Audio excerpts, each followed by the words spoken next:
Hey, welcome to Be Bold, a conversation designed to help you live out your relationship with Jesus with boldness. This is episode 1, and we're excited to have a conversation with you today. I'm joined by some friends and fellow staff members from Cross Church here. And so I want them to introduce themselves to you before we get going so you know who it is that's talking to you today. So, Pastor Matt, tell us who you are and a little bit about yourself and give us an update. What's going on in life? I'm Pastor Matt. I'm the worship pastor here at Cross Church, and just a lot going on in life right now. We've got my wife, Kim, and our son, Luke. Luke is 19, about to be married here in a couple months, so got a huge update going on there in our life, but just enjoy serving the Lord here at Cross Church and enjoying everything that he's doing here as part of the church. My name is Joey Fitzpatrick, and I'm the Next Gen and Groups pastor here at Cross Church. As far as what's going on in life, it's nothing really abnormal. It's just typical. Kids and wife are getting ready to get finished with school for the winter, and so looking forward to that. And we got some events coming up here at the church that we're definitely preparing for. So I'm Gracie Martin, and I'm the creative director on staff here at Cross Church. And I'm married to Nate. He's the production pastor. And like these guys have said, being on staff here is the best. And it's a busy season for us, but it's the most fun season, in my opinion. In life, well, my life revolves around work and also my dogs. And lately, I've been into bird watching. I got a bird Nice. feeder with a camera for my birthday. And so in my spare time, I like to watch the birds That And sounds squirrels out here. and squirrels. Yes, squirrels have made their way to the bird feeder as exhilarating, well. right? That sounds It is exhilarating. so Yeah. fun. Okay, don't hate. I love it. So what's been going on in my life? We've been looking at Christmas lights a lot in my family. So Christmas coming up, fun time. What about you guys? Favorite traditions? What do y'all do around the holidays? I love gift wrapping. That is like my Super Bowl is gift wrapping. I take all the time to pick out the perfect paper and the ribbons, and then I go to town wrapping presents. how many pieces of tape do you use per present? I don't know. Like I saw a method today. That's Do you what just brought count? me. It only takes one. Really? No Just one? way. Just one. It's Yeah. wild. I'm at about 15, maybe. Yeah. Japanese. That's what I'm saying. Half a roll. Yeah, right. That's Wow. hilarious. What about you, Matt? What do y'all do Hmm. around Christmas? Well, we get to know the Amazon driver really, really well because we do almost 100% of our Christmas shopping on Amazon. So if you come by our house just on any given day, there's probably a lot of boxes on the front porch, but that's what we do. Now we love decorating and outside, and obviously music is a big part of our life at Christmas. So we're preparing for just a lot of things going on with the church with Christmas music and all, but it's just a festive time of year that we really enjoy as a family. So Yeah, something we do as part of just like our household is I'll cook breakfast on Christmas morning. Usually it's waffles or pancakes or something like that, and we'll put a candle in it and sing Happy Birthday Jesus. So That's Wow. fun. it's fun, Yeah. precious. so Yeah. how's that go, Joey? Happy birthday to you. It's a pretty It's just well-known normal song. happy birthday. Oh, okay, It's, okay. it's not the Asian happy Ah. birthday, Oh, if that's okay. what you're Yeah. asking. All If right, my all right. mom Yeah. was there, we could What is sing what's the Chuka. most overrated Christmas tradition? Oh, Hmm. milk and cookies. Milk and cookies for Santa? Yeah. Yeah. Poor dad. Yeah. Your kids are listening. Tell them not to. No, I love to watch The Polar Express, but Nathan hates that movie. Yeah. And what are your thoughts? I would agree with Nate. What? I think it's boring. I think it's a boring Yeah. movie. Yeah. It was weird to me. All right, well, I'm more of a diehard. Yeah. that's not That's even kind of Christmas. Oh, wait a minute. Here we now. go. Here we go. Wait a minute now. Yeah. 100% the Christmas movie. Right. Got the female side of the room right here. Right. I would say just, man, the ladies are going to hate me on this one, but Hallmark movies, man, they're just hard to get into them. Same plot, Yeah. retold about 75 times each Christmas. Yeah. So, Got to that's- save the Christmas tree farm. by the way, when it snows, they're going to kiss. It's going to happen. So, just FYI. Those are fun. Christmas is a fun season, though. Probably my favorite time of year Yeah. is Christmas. So I enjoy all of the trappings and the fun things. I enjoy the fact that my wife enjoys decorating the house. I'm not into it, but I do enjoy when it's decorated. It is odd to me at times that it comes right after Thanksgiving, where we have this time of being super thankful. And then Christmas seems like a time where we focus not on what's been given to us, which we should, I think we would all argue biblically, Mhm. but really the focus from a societal standpoint is let me get all of the things that I don't have. And so we're bombarded with advertisements and commercials and ads and papers or whatever we look at telling us what it is that we need that we don't have. And so the thought today I want us to talk about is that if we're not thankful with what we have, we won't be thankful with what we get. Mm. And so if we're not thankful with the things we already have, then even if we get all of the things we're wanting and hoping for in the holiday season, which hopefully as we grow older, those things become a bit less and less, but the desire is there. There are things all of us want and desire for, I think. Then we won't be happy if we actually get all of those things. Mhm. And a lot of that's based, just my thoughts on that from First Thessalonians, which says, "Be thankful in all circumstances, for this is God's will for you who belong to Christ Jesus." So be thankful regardless of what you have in life or Mm. what's going on in life, because that clearly is God's will. So talk to me about that. What's your guys' thoughts on thankfulness moving into the holiday season? What's that look like for you, and just anything God's taught you, just as we think through those things. I think, like you just said from that verse in First Thessalonians, like gratitude is a central part of God's will for our everyday lives. It's not something that we just practice on Thanksgiving and then move on with complaining about what we do or do not have. It's an attitude that should be a consistent part of who we are as followers of Jesus. Mm. Yeah. I read something the other day that kind of ties Thanksgiving and Christmas together. Obviously, you were just talking about the fact that we go from a season of being thankful to a season of I want this or I want that. And I think a lot of times the way we can combat that is to just, especially I know as I've gotten older, it's for Christmas for me is the joy of giving to family members and my child, not children. But just seeing them open the gifts that I've given and that sort of thing. I think thankfulness breeds in us a joy in giving, Mhm. and as we give, we enter into a deeper thankfulness. So it's kind of a cycle that I think kind of develops in the heart of a believer. That we don't see in our culture, but I think it's something that as we strive to be thankful in every circumstance, even when life isn't going the way we want, we find joy in those opportunities to give, and obviously first and foremost giving thanks to God for his faithfulness and the things that we do have in our life. But I think it also enters in, us into a season of joy, being able to give to others, which is really the heart of Christmas, in my opinion. Mm.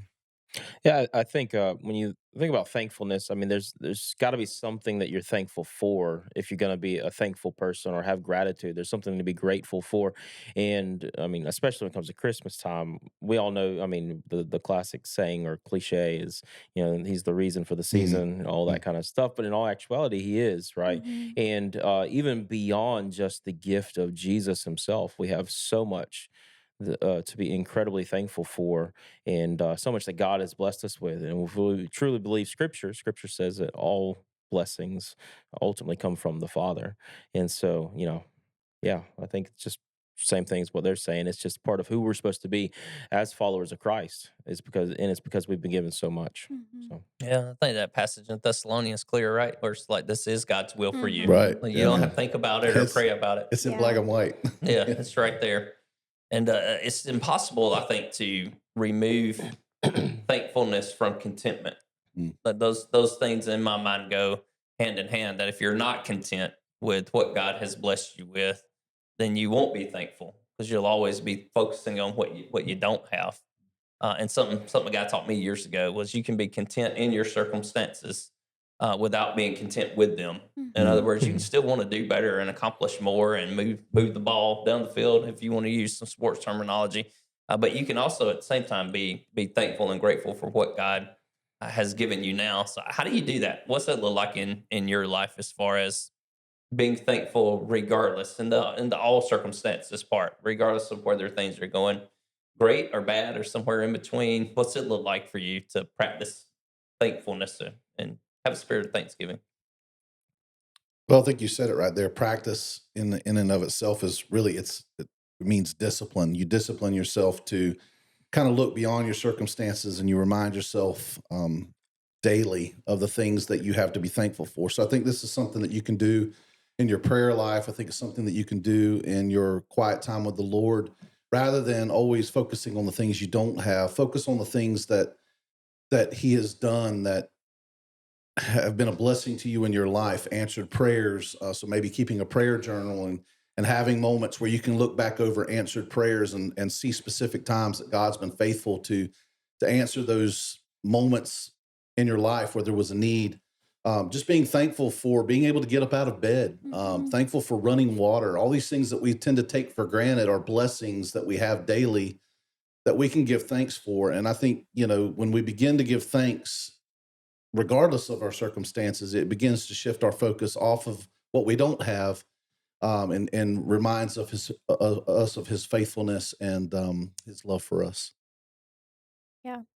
I mean, thankfulness, it doesn't make our trials and suffering disappear. It shouldn't be used as a tool to avoid uncomfortable feelings or to avoid dealing with hard situations, but it's a shift of perspective in those hard Mm. things. And something that I was convicted of was, am I counting my frustrations more than I'm counting my blessings? Because just changing your perspective in that way can literally change your entire day. Mm. And so that's something that I work on. Like Matt said, journaling is great. I think it's funny how on Facebook in the month of November, everybody posts like day Right. one, I am Yeah. thankful for, and they'll go through 30 days of everything they're thankful for. And I love to see that, but it's like, okay, what are we doing on December 1st? Right. Right. What are we thankful Yeah. for today? Are we keeping note of that day in and day out, or are we just doing it to celebrate the holiday of Thanksgiving? Mm. Yes, like soon as Thanksgiving is over, we're moving on. Yeah. Right. There's even society is geared that way where all of a sudden it's Black Friday and now let's go get something else. I'm thankful for all these things, but now I want all these other things in my life as well. Like fight for a TV back in the day or whatever it was that everybody wanted at that moment. How do you grow that? Like what's that look like? Like obviously like we sit here in the room, we know your story and some of the hard things you went through. So how in difficult seasons do you produce thankfulness in your life when you're going through things that you have zero desire to go through? I think that there is so much joy to be found in Jesus and in the gospel. Um, and those are things that can anchor your heart in thankfulness Mm. so that when you are going through unimaginably difficult times, that's not where your focus lies. It lies on Him. And in that, you grow a heart of thanksgiving. Yeah. I think that it comes down to remembering Him and who He is and what He's done, and that really we aren't deserving of anything good Mm. in this life at all. Yeah. Yeah. I think there's a common belief of um, if my life were better, I would be more thankful. Mm, And truth is, it just doesn't play out that way. You're either a grateful person or you're not, regardless of yeah. how life is going. And we see that played out in the gospel. One just in Jesus' life, but even more so in the early church when Paul and those guys are traveling throughout the world planting churches, and life is not good. It's not easy. Hmm. They're being arrested and they're being beaten, and they're still thankful Mm. for Yeah. the gospel and what God is doing Hmm. doing in their life. Um, it's hard to think through and to live. I think it's just Mhm. easy to read it Yep. and to Yeah. go, "Wow, like good for them." It's completely different when you're living it in your own life Hmm. and things are falling apart, or the family isn't doing what it's supposed to, or your kids are misbehaving for a period of time or for a season, or finances are horrendous, and you're still forcing yourself to go, "Yeah, I'm going to be thankful."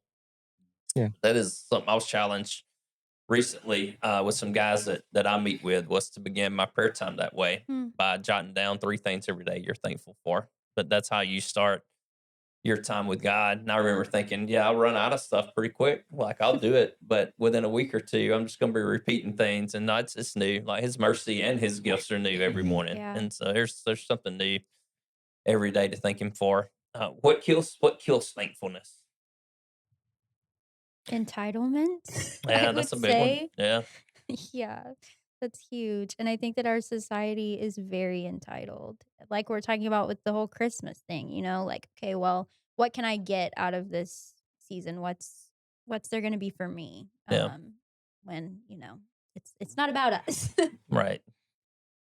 Yeah, what presents do I have on the tree? You remember doing that as a kid? Like you roam Mm. through all the presents, see how Mhm. many of them are yours. Yeah. And if you got siblings, compare how many they have. I'm I like, never, How I man, pretty never their did any was of yeah, compared to that. what is this mine. about? Yeah. I think it definitely is that the whole comparison thing that you're Mm, talking about, and I think much of what we even the question right before that goes back into that. A lot of times when you said like, we think that life will be better if this was to happen, or if we get to the Christmas sort of mindset, what we're talking about, my life will be better if I have this or something like that. Um, but in all actuality, whenever we receive a lot of these things that we think will make us so much better, that when we find out is there's a newness that we have for a while, and it may like kind of give us a little bit of a euphoric Yeah, kind of mhm. mindset. But once that wears off, it kind of returns to back to where we were because, like you said, it's not a condition of the things that we have necessarily, but it's what is our mindset as we Yeah. walk into them. I mean, we look at so many people across the world who are greatly impoverished, and yet they are incredibly happy and thankful people. Yet here we are in the United States, and a lot of it goes back to what Grace said about entitlement, where we just feel like we should have so Mm, much. And whenever we even get what we think we should have, a lot of times it's just not enough. We just need to get more and yeah. more and more. And I think that that even plays in, like church life for us as leaders. We think about, the stresses of our jobs. And it's like, what is that next step? If we can just get there, we'll be good. If we just see this many people start Mm. coming to church, if we Mhm. start leaving this many people on our teams, and what we find out is as we continue to grow, yeah, some of those stresses that we did have before kind of may disappear, hopefully disappear, get worked out, but then these new ones come yeah, on, that's right. Yeah, and it's never we ending, are, right? yeah, we're right back to where we started, Yeah, and so like you said, it's that mindset going into it, man. Are you a thankful person already Mm, for what God has given you? Because if you're not, those next few things probably aren't going to matter.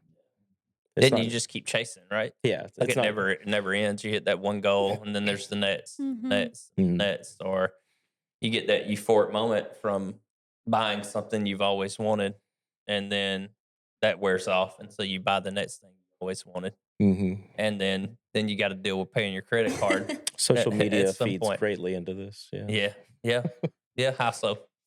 I think it feeds into the comparison trap that we Yeah. all Mhm. have, and we look at other Yeah, people's lives and the things that they're doing, and even going back to the ministry minds or side of things, because we're all in ministry.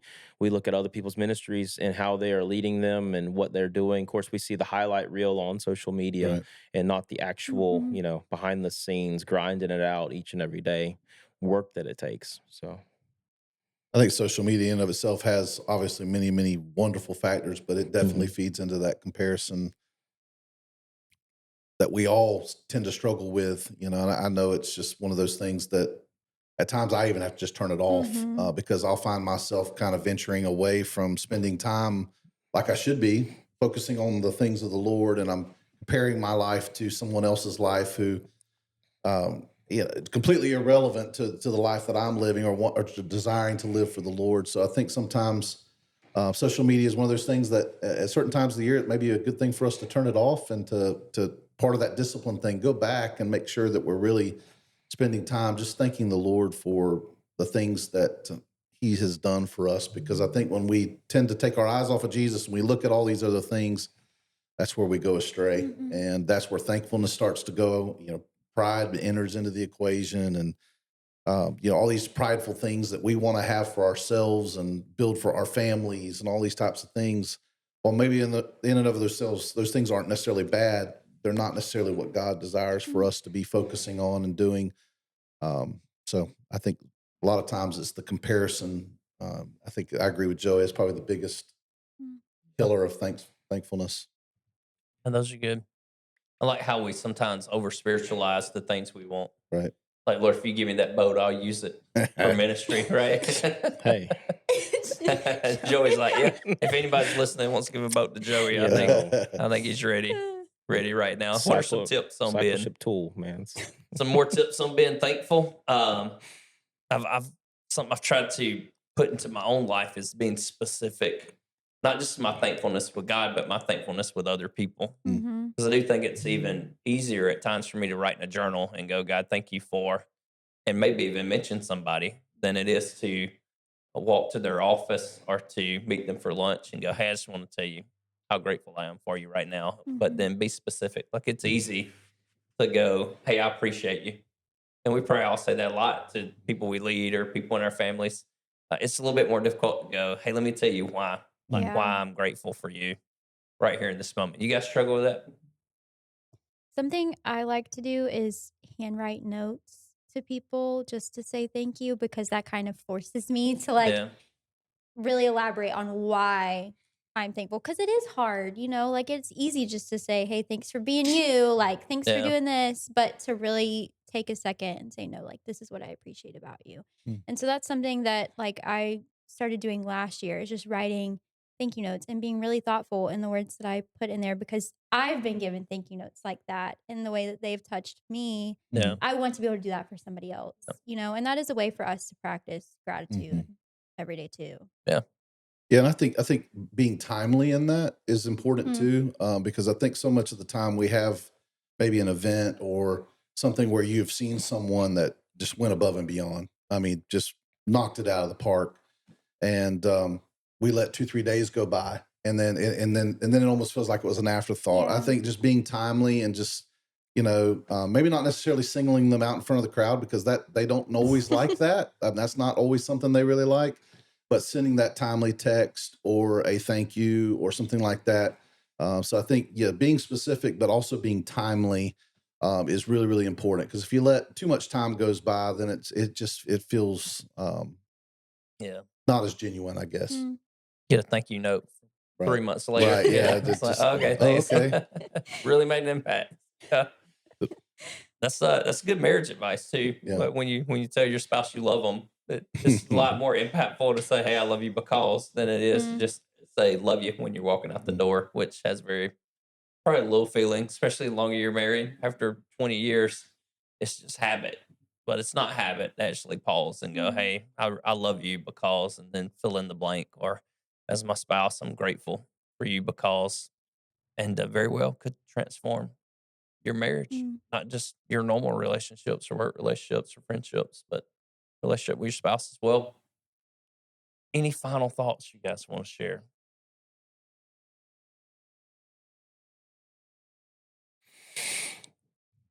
Deep breath.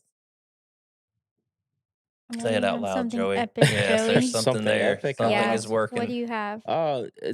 It's a practice that I like to. I mean, I think it's just, and we say something to this effect a lot, but it's just that the classic remembrance of who we are in comparison to God, and we've alluded a lot to it in all of our conversations here. But it's almost like I know we're coming up really quickly. We're doing the Lord's Supper, communion this Sunday.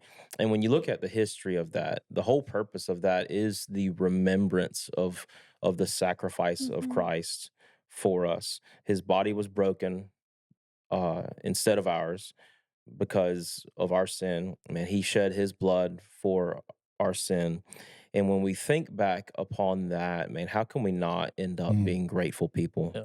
And we have to do it regularly. And it's hard making it to where it's just not a habit or it just becomes casual. You have to Mm. really have intention behind it.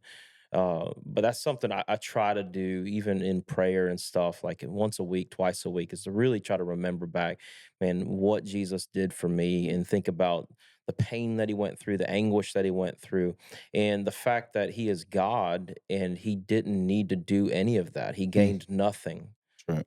by getting Mhm. my heart in my life and saving my soul. He gained absolutely nothing, but he did it because he loved us. Yeah. And so to me, it just like I said, it just makes me incredibly grateful. Yeah, you put that in perspective. What do we not have to be thankful for, Yeah. right? Yeah, 'Cause exactly. that's the ultimate. And then with his sacrifice and his bloodshed and the saving grace and mercy that he provides, you know, do I really have to have that boat Right. and everything Yeah. else? You know, Right.